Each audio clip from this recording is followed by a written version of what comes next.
Ọ̀yọ́ Òkúta ni wọ́n kọ́kọ́ tẹ̀. Ọ̀yọ́ torí ẹ̀jẹ̀ sọ wáì tí wọ́n ṣe tẹ̀ Ọ̀yọ́ Òkúta. Ìgbà tí Ọranyan dé ibẹ̀ yẹn.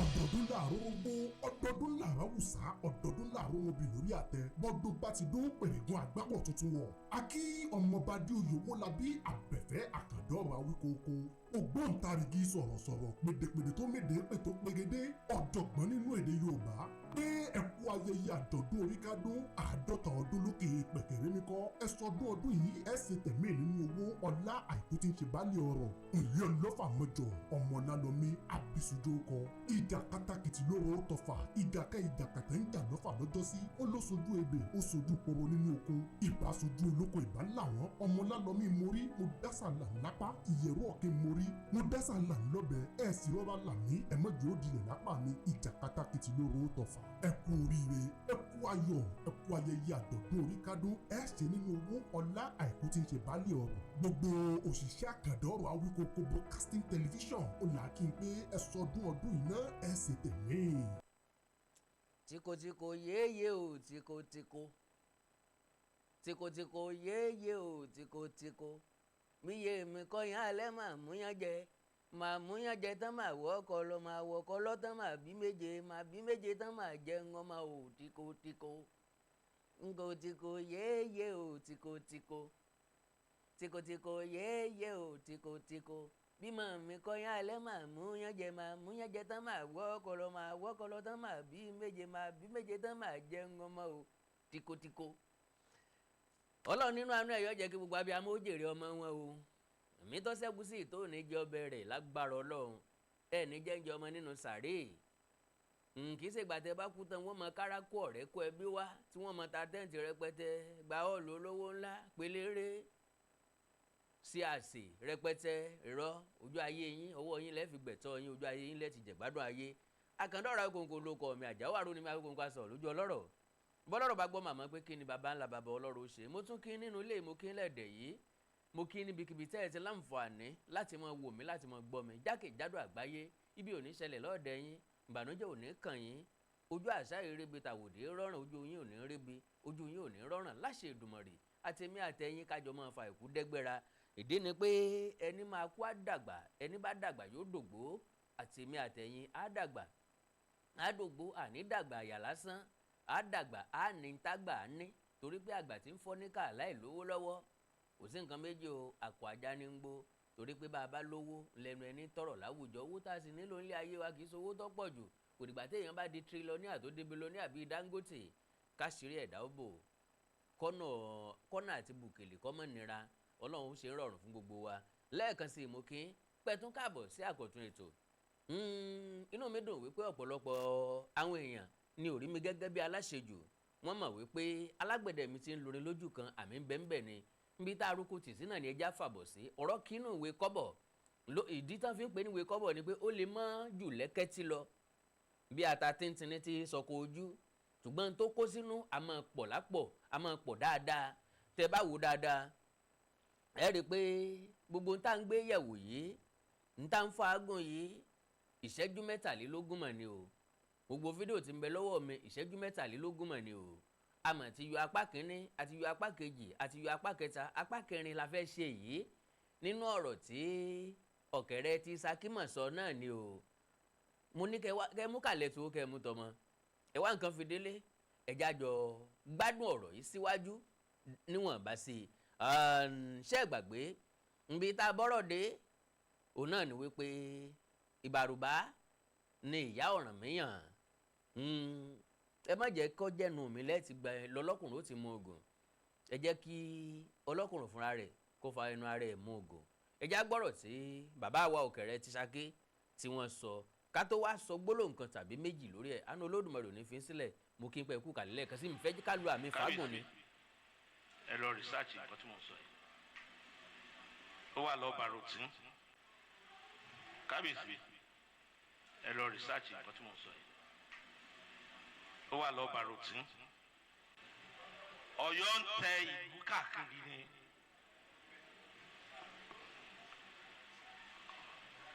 Ọ̀yọ́ the first city tọ́yọ́ tẹ̀. Ẹ dákun ẹ máa gbọ́ mi o. Mo mọ̀ pé màá padà rí social media tó máa fẹ́ ṣe. The first city was Ọ̀yọ́ Òkúta. Ọ̀yọ́ Òkúta ni wọ́n kọ́kọ́ tẹ̀. Ọ̀yọ́ torí ẹja ń sọ wáì tí wọ́n ṣe tẹ̀ Ọ̀yọ́ Òkúta. Ìgbà tí Ọranyan dé ibẹ̀ yẹn, àwọn èèyàn ìyá rẹ̀ wọ́n á bá sọ̀rọ̀ wípé kó má lọ ibi tó fẹ́ lọ yẹn, pé àwọn á fún nílẹ̀ kó dúró sọ́dọ̀ àwọn. Wọ́n dẹ̀ fún nílẹ̀. But you know he's a very adventurous guy. Hello, find the Ọranyan, very adventurous. Torí rubbish history táwọn Ifẹ̀ ń sọ yẹn ń ṣe history wa.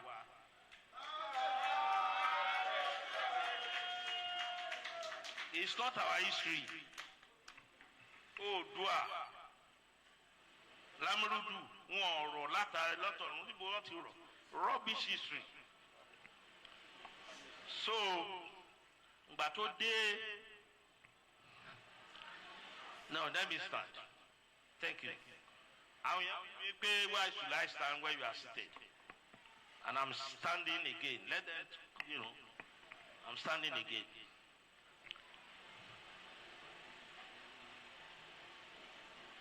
Àwọn èèyàn Ọranyan, ìyá Ọranyan ọmọ Lìkì ní Lìkì ní Benin. Ọmọ Lìkì ní àwọn Yorùbá máa ń pè ní Lìkì. Ìgbà tó wá dé Lìkì yẹn, wọ́n fún nílẹ̀. Wọ́n á jókòó síbẹ̀. Ìyẹn ló ṣe tẹ Ọ̀yọ́ Òkúta. Ìgbà tó tẹ Ọ̀yọ́ Òkúta, he's very adventurous person. Kò fẹ́ bá àwọn ọmọ ìyá rẹ̀ jà. Ìlú yẹn wá ń gbòòrò sí.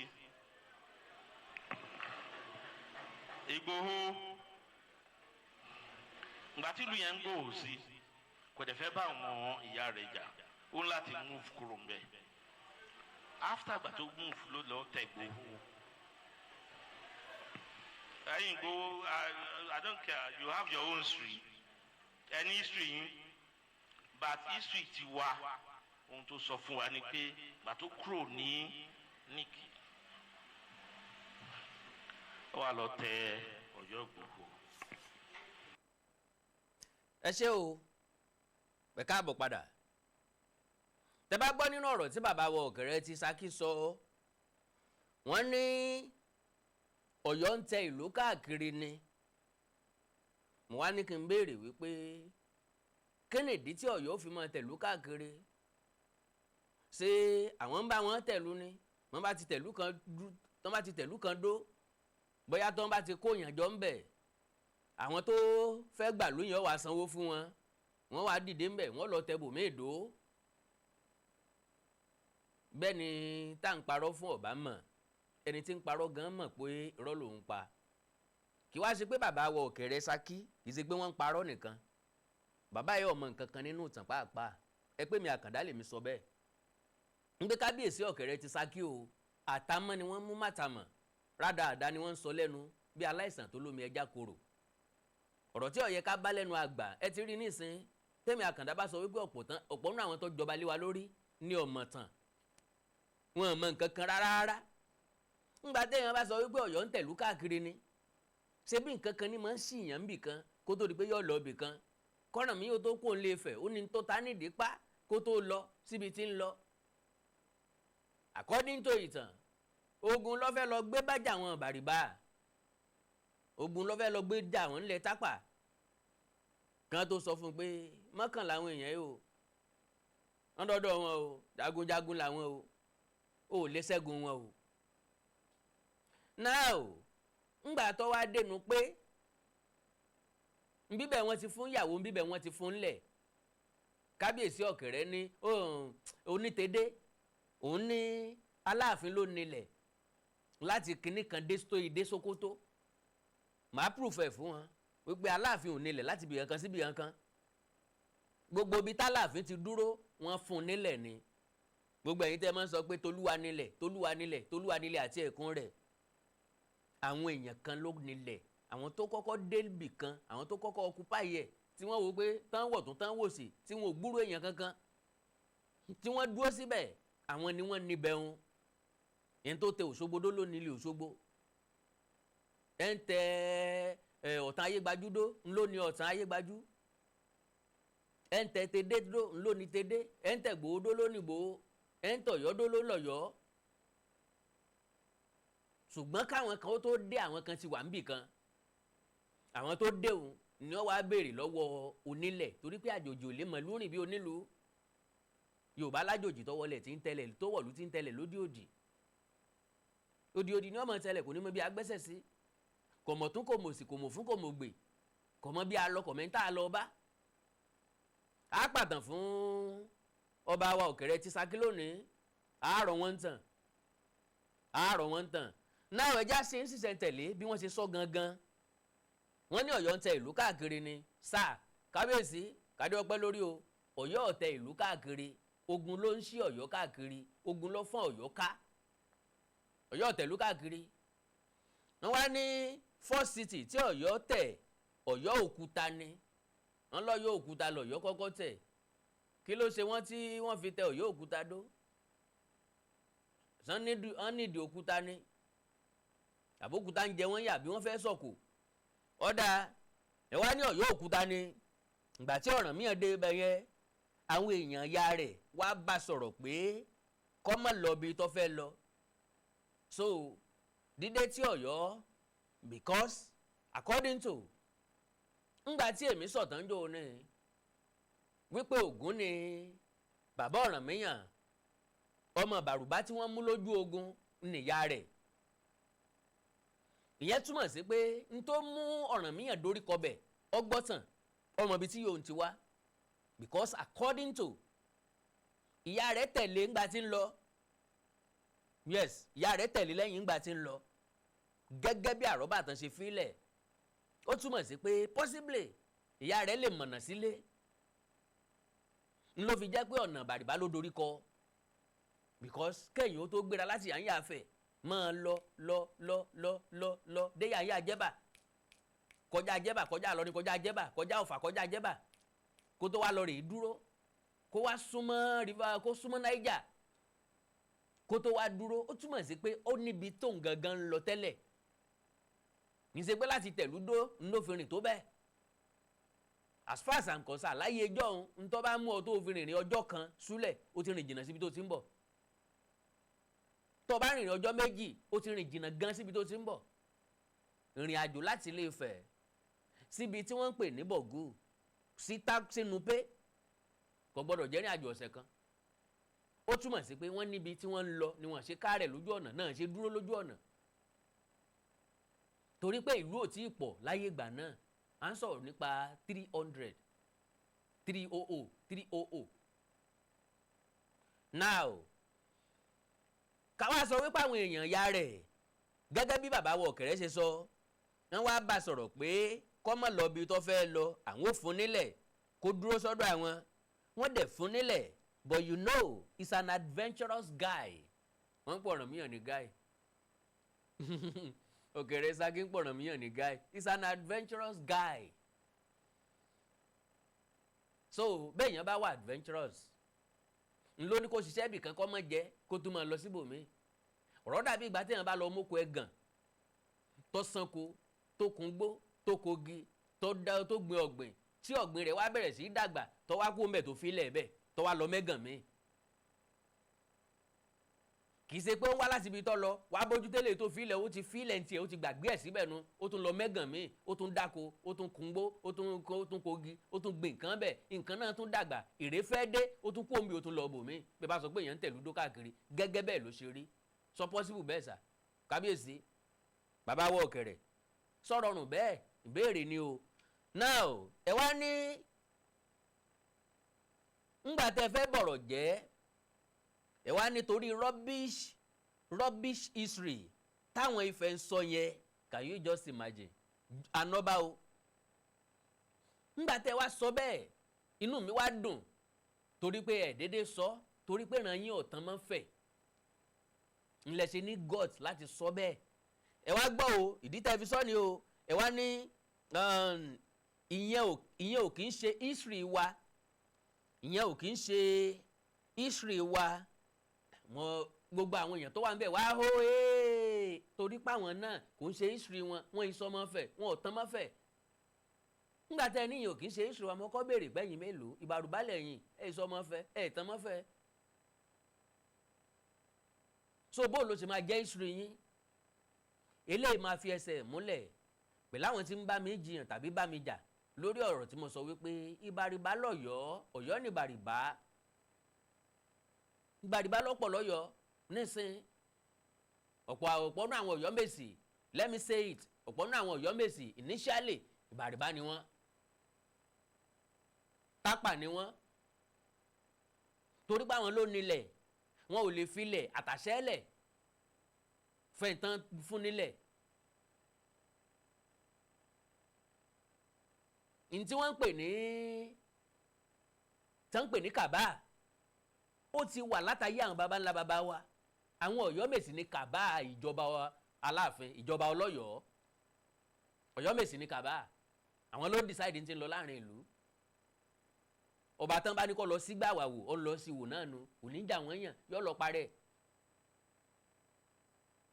now ẹ wá ní Oòduà Lámúrúdu wọn ọ̀rọ̀ láti ọ̀run wá rubbish history ni well èmi àkàndọ̀rọ̀ Awíkonko ti sọ times without number wípé ẹnìkan kan ọ̀rọ̀ látọ̀run tí ẹ lè gbàgbọ́ láéláé mi gbàgbọ́ láéláé ọ̀pọ̀lọpọ̀ nǹkan ń bẹ tó jẹ́ pé o ní ìdí common sense gbogbo tán bá sọ fún ọkọ lọ sọ pé orí ìwọ náà dẹ gbàgbọ́ bẹ́ẹ̀ àwọn nǹkan kan wà tí o tó ní ìdí common sense yàtọ̀ sípò Oòduà àrọ̀ látọ̀run èmi ò gbàgbọ́ wípé wọ́n bí Jésù pẹ̀lú oyún ẹ̀mí mímọ́ ìyẹn tó ń kọ́ anybody tí wọ́n bí sáyé ó wà ní ìdàpọ̀ ọkùnrin àtobìnrin dàpọ̀ kó tó dọmọ tí ó bá jẹ́ bẹ́ẹ̀ ni káná bí pẹ̀lú oyún ẹ̀mí mímọ́ yẹ kó disappear ni kò yẹ kán rí mú débi tí wọ́n kàn má gbélébù because flesh wa ló ní ara tá a ní ló ní ó ń sọ̀rọ̀ bá ṣe ń sọ̀rọ̀ ó ń jẹ nǹkan tá à ń jẹ tán bá bí pẹ̀lú oyún ẹ̀mí mímọ́ yẹ kó ṣe nǹkan tẹ̀ especially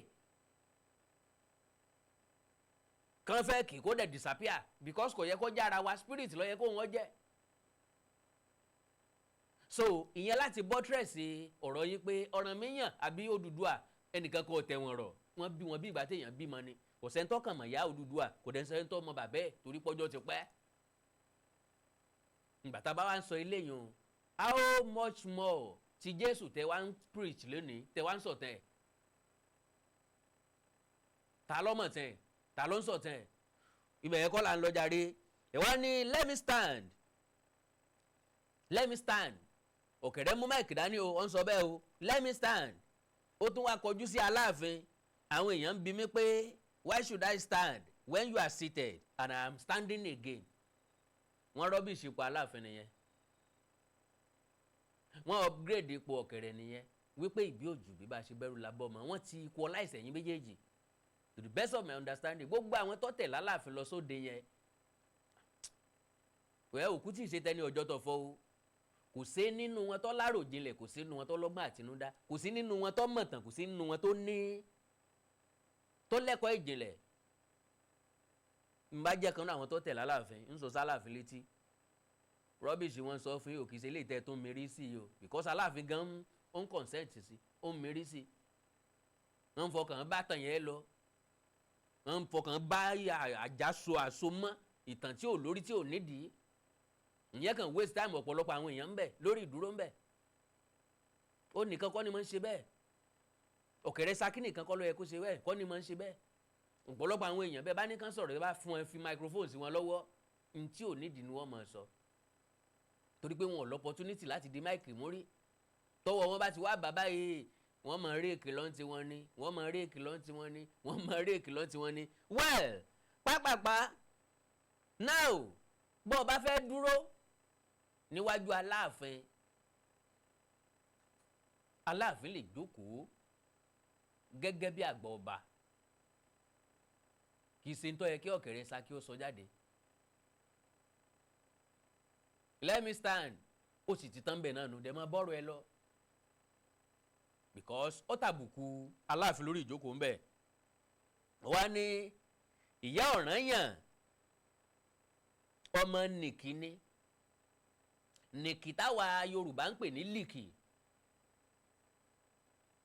Wọ́n ní Benin Republic ní Líkì wà. Wá ní ìyá Ọranyan ọmọ Líkì ni ní Benin Republic. Ìgbà tó dé Nìkì wọ́n fún nílẹ̀ níbi tó ti tẹ̀ Ọ̀yọ́ Òkútadó. Èmi ò mọ̀ pé Ọranyan dé ní Republic of Benin rí. Wọ́n tẹ̀lú dó ń bẹ̀. My question is this. Láàrin ìgbà wo sígbà wo l'Ọranyan tẹ Ọ̀yọ́ lédó? Kí ló ṣẹlẹ̀ ńbẹ̀ tó fi lọ sí Nìkì? Tó tún fi lọ tẹ Ọ̀yọ́ Òkútadó? Ọmọ ọdún mélòó l'Ọranyan kó tó lọ Benin? Ọmọ ọdún mélòó ló wà tó fi padà sífẹ̀? Ọmọ ọdún mélòó ló fi tẹ Ọ̀yọ́ Ìgbòho lọ Ọ̀yọ́ lédó? Ọmọ ọdún mélòó ló tún fi lọ tẹ Ọ̀yọ́ Nìkì Ọ̀yọ́ Òkútakandó? Ọdún mélòó ló fi wá padà sílé Ifẹ̀? Ọdún mélòó ló wá lò lórí àpèrè ọba? Ṣ'Ọranyan lò 200 years ni. Because gbogbo ẹ̀bẹ̀ ṣe ń sọ bí ẹni pé ọ̀sẹ̀ kan síra wọn ni. Years after years. Ń làwọn ìrìn àjò tẹ ọ́rá ń sọ tẹ́ ń tó létè yẹn. Ó ti túmọ̀ sí pé Ọ̀kẹ́rẹ́ Ṣakí ọmọ nǹkan kan, wọ́n mọ nǹkan tí wọ́n ń sọ. Kábíyèsí, àwọn ọmọ ìlú yín nìkan lè fún lè rí jẹ, bóyá wọn ò jáde. Ṣẹ́yìn pé fàyàwọ́ làwọn ṣe ń bẹ̀rùn. Wọ́n lè má lóye tó pọ̀. Now, ẹ wá ní ìgbà tó tẹ Ọ̀yọ́ Òkútadó, kò fẹ́ bá àwọn ọmọ ìyá rẹ̀ jà. Ìlú yẹn wá ń gbòòrò sí i. Kò sì fẹ́ bá àwọn ọmọ ìyá rẹ̀ jà ló fi lọ sí Ìgbòho. Kábíyèsí, ẹ wá àwọn ọmọ Ìgbòho tí ń bẹ́ẹ̀ bẹ́ẹ̀ wá pariwo. Torí pé wọ́n mọ̀ pé ìtàn àwọn ẹ̀kọ́ lè sọ ló jẹ́ kán pariwo bẹ́ẹ̀. Ẹ̀gbọ́n t'Ọ̀kẹ́rẹ́ sọ ni. Ọ̀kẹ́rẹ́ wá ní ẹ̀yin Ìgbòho, I don't care. Ẹ ní history ti yín, but history ti wa ohun tó sọ fún wa ni pé ìgbà tó kúrò ní Nìkì ó wá lọ tẹ Ọ̀yọ́ Ìgbòho dó. Kábíyèsí, ń ọ̀rọ̀ yín nìtàn, ń sọ báwo ni wọ́n ṣe tẹ Ọ̀yọ́ Ìgbòho dó. Ẹ jẹ́ ń yá ìṣẹ́jú méjì lò, ń nù ìṣẹ́jú yín. Tí n bá padà dé, á sọ̀tàn bí wọ́n ṣe tẹ Ọ̀yọ́ Ìgbòho dó. Àtàláàfin tó dé Ọ̀yọ́ Ìgbòho kì í ṣe era Ọranyan rárá. God bless you. Acview Pro Limited, ilé-iṣẹ́ tó ń talẹ̀ tó ń ta ilé, wọ́n tún bá ní kọ́lé, ọ̀gá ni wọ́n jẹ́. Sísífà Gold Farm Estate, kẹ́sẹ̀ rí ọ̀rọ̀ wa, Treasure Homes, ara ẹ̀rí iṣẹ́ wọn ni. Acview Pro Limited, ọ̀gá àgbà nínú àwọn tí ń talẹ̀ tí ń talé tí tó ń bá ní kọ́lé, àgbà ọ̀jẹ̀ nílé iṣẹ́ tó ṣe é fọkàn tán gbára gbọ́kànlé fún ilẹ̀, ilé gbígbé, ilé iṣẹ́ tàbí ilẹ̀ oko. Àwọn lóní Treasure Homes tó wà ní Lasamaja, 3 bedroom apartment tó dúró rekete tí wọ́n gbé kalẹ̀ ní 75 million naira. Wọ́n ní 2 bedroom apartment lábúlé Ẹ̀gbá, 50 million naira wọ́n gbé kalẹ̀. Bákan náà ni wọ́n ní 3 bedroom bungalow ní Treasure Island tí ń bẹ ní Mòwe Ọ̀fadà, 17.5 million naira ní. Bóyá tó lóhun ọ̀gbìn àbí tó ní nǹkan ọ̀sìn, àǹfààní ńlá láti sílẹ̀ ní Silver Gold Farm Estate tó jẹ́ ti Acview Pro Limited. Plot ilẹ̀ mẹ́ta lẹ ti máa bẹ̀rẹ̀ 1.5 million naira ní tẹ́ bá fẹ́ sanwó ẹ̀ lójú ẹsẹ̀. Mr. Olúṣọlá, ẹnu oníkan láti gbọ́ pọ̀n, ẹnu ọlọ́fà láti gbọ́ mọ́ta. Ọ̀rọ̀ ọlọ́rọ̀ kì í dùn lẹ́nu tèmi. Ẹ ṣàlàyé Silver Gold Farm Estate ká mojú ẹ̀. Good day, investor. Can you still believe that with 500,000 naira you can hold a plot of land to yourself? Yes, that is what Acview Pro stands for. Through Silver Gold Farm Estate at Ikanabalogun by Obofomi Owode local government. And our farmland is strategically located. As you can see, this is the water, and this water is through our farm estate. Let me take you through to come and see how people are growing their farms here at our farm estate. You can see some are just taking possession and they are burning their land now to ready for crops, and while some have taken possession already, you can see the name, some have cleared. And if you can see, Some that I want to grow the maize, their maize is coming out now. And as we move forward, you see those who are doing the plantation farming and their plants are already growing in less than 2 months. ọ̀rọ̀ lẹ ti gbọ́ òun àsùngbàgbé òní kan mi ó yá ní mọ̀nà wá ẹ máa pe Agview Pro Limited sórí +234 803 940 6444 àti +234 802 626 9326 Agview Pro Limited òótọ́ inú ló sọ wọ́n dọ̀gá professional touch ń ló gbé iṣẹ́ wọn lárugẹ. mo kí gbogbo etí tó ń gbọ́ wa nílé mo sì kí gbogbo ojú tó ń wò wá nílé pé ojú tẹ fi ń wò wá ò ní fọ́ etí tẹ sì fi ń gbọ́ wa ò ní di orúkọ tèmi ni Godwin tí gbogbo ẹ̀yin èèyàn mọ̀ sí ìyá Ìjẹ̀bú gẹ́gẹ́ bí ẹ ṣe mọ̀ ní ìṣe wa wípé ìlera yín òun ló jẹ wá lógún a tún ti dé bí a ṣe ń dé o gbogbo ẹ̀yin tí ẹ ní ìṣòro tó jẹ́ pé ọkùnrin tó dàbí obìnrin nínú ilé ọkùnrin tí ò lè ṣojúṣe ẹ̀ pẹ̀lú ìyàwó ẹ̀ kàn sí iléeṣẹ́ Godwin ẹ̀yin tó jẹ́ pé pépà lẹ máa ń kà lálálẹ́ ẹ má ka pépà mọ́ ẹ kàn sí wa a ní pákéjì oríṣiríṣi fún yín a ní 3-in-1 a ní 2-in-1 fẹ́yìn ọkùnrin tó lè jẹ́ tó máa jẹ́ kẹ́ ṣe bó ṣe yẹ kẹ́ ṣe bákan náà ni ìṣòro tí a ń pè ní arthritis yìí ó ń ṣọkùnrin ó ń ṣobìnrin orúnkún ríro ìbàdí ríro ọrùn ẹsẹ̀ ríro ẹlòmíì ó lè jẹ́ osteoarthritis lónìí ẹlòmíì rheumatoid arthritis ẹlòmíì ìdẹ̀rẹ̀ kò ní lè bẹ̀rẹ̀ mú nǹkan lẹ̀ ẹlòmíì ò lè bẹ̀rẹ̀ kírun ó ṣeé ṣe kó jẹ́ sciatica ni ó ṣeé ṣe kó jẹ́ lumbar spondylosis ni ẹlòmíì ìdẹ̀rẹ̀ arthritis ni tó bá ti di pé ìbàdí ń wọ ẹ̀ ò lè bẹ̀rẹ̀ ẹlòmíì orúnkún ríro ẹlòmíì ẹsẹ̀ á máa gbóná ẹlòmíì àpapọ̀ rẹ̀ á máa gbóná ẹlòmíì ẹsẹ̀ á máa gbọ̀n ẹlòmíì ara á máa tá orí á máa tá àpapọ̀ ara á máa tá ẹ kàn sí iléeṣẹ́ Godwin ìyá Ìjẹ̀bú ẹlòmíì ò lè fojú ọwọ́ ẹ̀ báyìí gbogbo ọwọ́ á máa ró gbogbo ẹ̀yin tẹ́ tí ń lò náà ẹ máa jẹ́rìí sí ẹ kàn sí iléeṣẹ́ Godwin ìyá Ìjẹ̀bú bákan náà ni àwọn èèyàn tó ń tọ̀ ìtọ̀ àtọ̀jù yìí ó ṣeé ṣe kó jẹ́ pé prostate enlargement ni fún ẹ̀yin ọkùnrin tẹ́ ti lé lọ́mọ 40 ọdún tẹ́ bá ní prostate enlargement ẹ lè máa tọ̀ léraléra ẹlòmíì ò ní rí tọ̀tọ̀ rárá ẹlòmíì ìdẹ̀rẹ̀ tó bá fẹ́ tọ̀ á máa ní ìrora ẹlòmíì ìdẹ̀rẹ̀ kó tó débi tó máa tọ̀ sí tọ̀ ìtì máa jábọ́ ṣùgbọ́n obìnrin ní á máa tọ̀ léraléra kó tó débi tó máa tọ̀ sí tọ̀ ìyá ti máa jábọ́ ó ṣe é ṣe kó jẹ́ weakness of bladder làwọn ní àbí kó jẹ́ infection àbí kó jẹ́ diabetes insipidus tí a mọ̀ sí àtọ̀gbẹ ìyẹn náà lè fà á ká máa tọ̀ púpọ̀ jù ẹ kàn sí iléeṣẹ́ Godwin ìyá Ìjẹ̀bú èyíkéyìí tó lè fà á kẹ́ ẹ máa tọ̀ púpọ̀ jù ara iṣẹ́ wa ni lára iṣẹ́ tèmi jogún látọ̀dọ̀ bàbá mi àtọ̀jú yín gbogbo ẹ̀ ó sì padà sí àyè ẹ̀ ó ṣe tó àti bó ṣe yẹ bákan náà ni àwọn tó ní hepatitis ooru inú ẹ̀dọ̀ ni ṣùgbọ́n tí hepatitis bá ti pẹ́ lára ó lè ba ẹ̀dọ̀ jẹ́ ó lè fà á kéèyàn ní enlarged liver ó dẹ̀ lè fa oríṣiríṣi ìṣòro sí ẹ̀dọ̀ yẹn ẹlòmíì á máa ní àmì bí kínú máa dùn bí kójú máa pọ́n kítọ̀ ẹ̀ máa pọ́n ẹlòmíì dẹ̀ kò ní rámì rárá bóyá lọ ṣàyẹ̀wò wá kàn sọ fún pé ó wà positive ẹ kàn sí wa ẹlòmíì dẹ̀rẹ̀ ó lè jẹ́ liver cirrhosis lòun ní èyíkéyìí tí ẹ ó ìbàjẹ́ ẹ kàn sí iléeṣẹ́ Godwin ìyá Ìjẹ̀bú bí mo ṣe sọ̀rọ̀ yìí tẹ́ ní prostate ó jẹ́ prostate enlargement ni ó jẹ́ prostate cancer ni ẹ kàn sí wa pẹ̀lú ògo Ọlọ́run ẹ ní rí bákan náà mọ́ mo ti sọ fún yín gbogbo ìṣòro yòówù kẹ́ni ewé àti gbòpọ́nbélé tí àwọn bàbá wa ń lò láyé àtijọ́ tá a ti gbé kalẹ̀ lọ́nà ìgbàlódé tó sì ṣe bẹbẹ lágbára òun là ń lò fún ọmọdé àti àgbà ẹ kàn sí wa ẹ ní kábàámọ̀ pẹ̀ ṣe bẹ́ẹ̀ ẹ̀rọ ìbánisọ̀rọ̀ mi ni 080 330 3477 080 330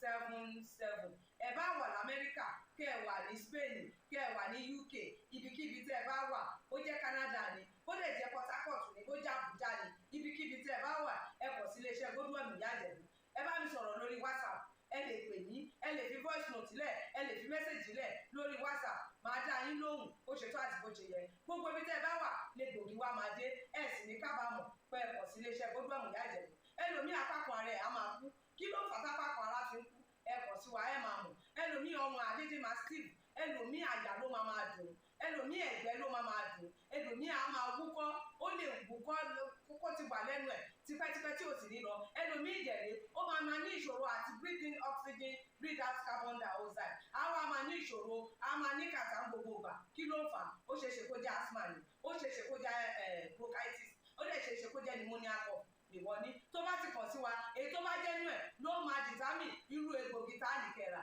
láti lè ṣe wa ẹ ẹ ṣe mọ̀ mo ti sọ fún yín o ẹ̀rọ ìbánisọ̀rọ̀ wa 080-330-34777 iléeṣẹ́ Godwin last bus stop yín ni pẹ̀lú agbára Ọlọ́run.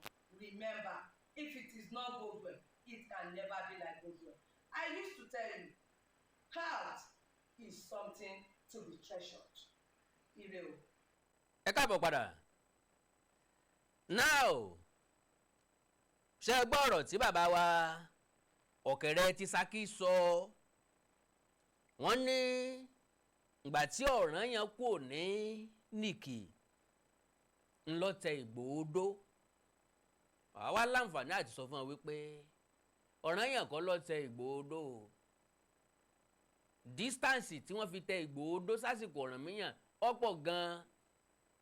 Ọlọ́yọ̀ kẹsàn-án, Aláàfin kẹsàn-án, Aláàfin Òfinràn ńlá Aláàfin tó kọ́kọ́ dégbòho.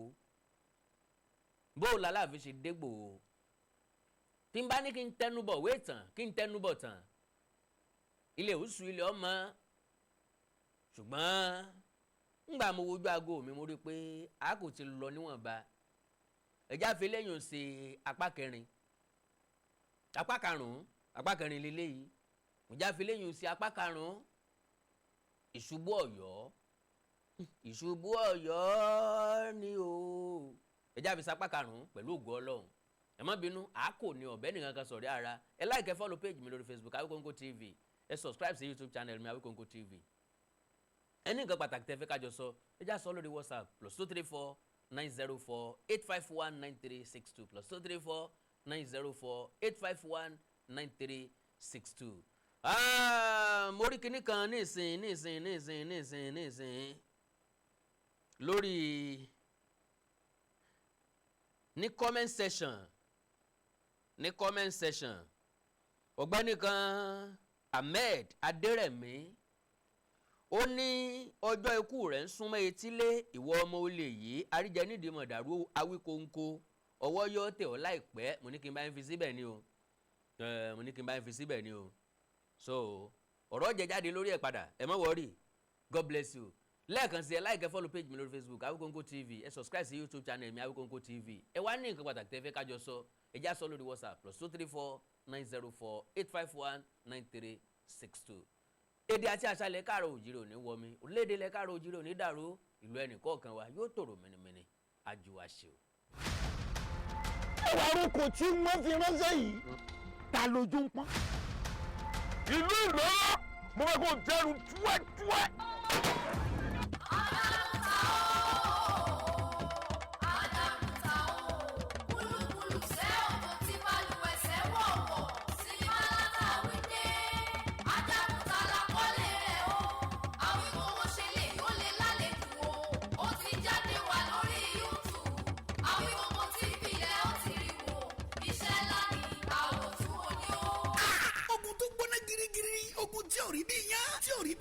Kò rí bí kásùn tóbi ní ẹni ká máa rún. Sinimá látàwí dé. Ajagun tala kọ́lé ẹ̀. Ogun gbẹ̀bọ̀n bàtàjà kun òde kalẹ̀. Wọ́n ṣe rúkú wọlé náà rúkú jáde ṣé owó ẹ̀bọ̀ra burúkú ni o. Ọjọ́ ìjà wọn ránṣẹ́ pasabari. Ọjọ́ ogun dé wọn ránṣẹ́ pológun tógun lájagun tà ń bọ̀. Ó gbọ̀tún yọ gbòsì yọ gbàgbédé méjì yọ pọ́pọ́. Àpálò gángan lájagun tà tí wọ́n wá o. Kò fi bẹ́jà kò fàdájà kò fọkọjà. Àtẹlẹwọ́ ló fi ń jagun ṣẹ́gun. Iná bara wúta òjò palami ọ̀ka yọ làálà. Ibi tó ti rí wa gbára yìí kò sẹ́ni tó yẹ. Sinimá ti tún ajagun ta. It's a blockbuster written and produced by Adéoyè Abẹ́fẹ́ Awíkonko. Directed by Ṣeun Akínsànyà correct man. Packaged by Mary Akíọ́lá. Starring Ṣànùsí Ìsíàkápá. Kàbírù Adéyínká Arínájà.